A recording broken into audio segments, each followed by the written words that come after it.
আল্লাহ যদি ডাক দেয়া বলেন, ওরে বান্দা,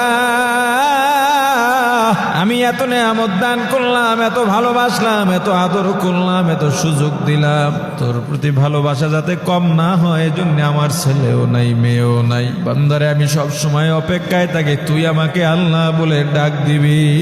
বান্দারে দুনিয়ায় কাজ করো, ক্লান্ত হয়ে যাও, আমি আল্লাহ রাত দিলাম বিশ্রামের জন্য, কিন্তু আমি আল্লাহ লা তাখুযুহু সিনাতুন ওয়ালা নাওম, আমি আল্লাহ ঘুমাই না, আমাকে তন্দ্রায় ধরতে পারে না। কারণ তুই যদি গভীর রাতে উঠে আমি আল্লাহকে আল্লাহ বলে ডাক দাও, আমি যদি ঘুমায়া যাই তখন তোর ডাকে কে সাড়া দেবে বল? কিন্তু বান্দা সারা রাত তুই ঘুমাইলি, আমি আল্লাহ তোকে জেগে জেগে পাহারা দিলাম, আমি আল্লাহ গভীর রাতে প্রথম আসমানে চলে আসছি, আয় বান্দা আয়, তোর কি লাগবে বল?